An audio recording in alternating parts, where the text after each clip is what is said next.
Right, time for another of our feats of unfeasible daring. This is a big, flat, empty place.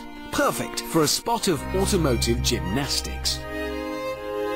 The Guinness Book of World Records contains many amazing examples of human achievement, including one for the quickest time taken to make a sandwich with your feet.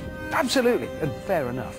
But we found a glaring omission, because at the moment there is no record for the number of times a car can roll over at high speed. So, that's what we're going to do today. Now, there are rules to this kind of thing. The Guinness people have defined a roll as one complete revolution of the car. Like this, from its wheels, onto the side, onto the roof, back onto the side, and back onto the wheels again. And they'll only recognise our record if we fully roll the car 5 times. And there's one more thing. To make the record official, there has to be a person inside the car. And it's going to be me, who introduces you to Steve, our stuntman. So, what kind of car is Steve going to risk his neck in? Is it a hefty Hummer or some Renault with a 5-star safety rating? Oh dear, no. In fact, it's a 1991 Ford Sierra Estate.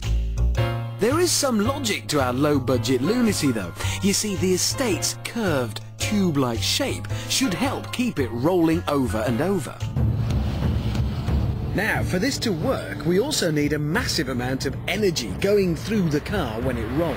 So, our stuntman is going to belt down the runway at 60 miles an hour and make a violent, sharp left. Then, for good measure, he's going to yank on the handbrake. But that's not going to be enough to give us the minimum of 5 complete rolls that we need. So, once the car is into a skid, Steve is going to hit this button. And all hell will break loose as it triggers this cannon, which uses compressed air to fire a steel piston which will smash into the ground, flipping the car.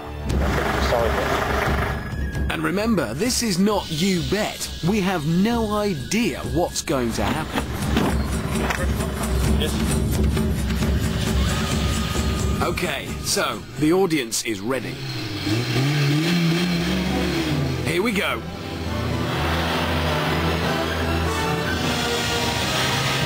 For this stunt to succeed, timing is crucial.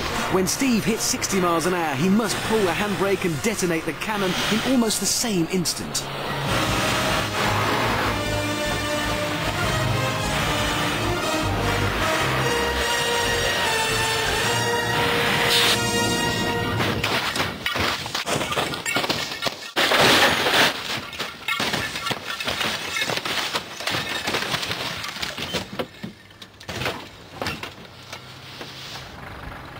Well, obviously they're seeing if his head's come off. I'm assuming it hasn't, because that probably renders it null and void. In fact, Steve was fine, but understandably he'd been too busy to count the number of rolls. So let's check again in slow motion.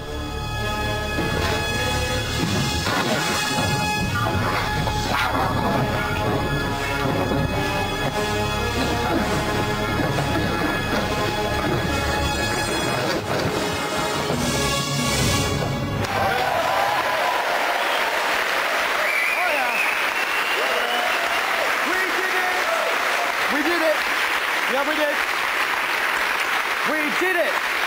We only needed 5, and as you saw there, we managed 6. So we did it, and look, we even got a certificate there and everything. Look at that.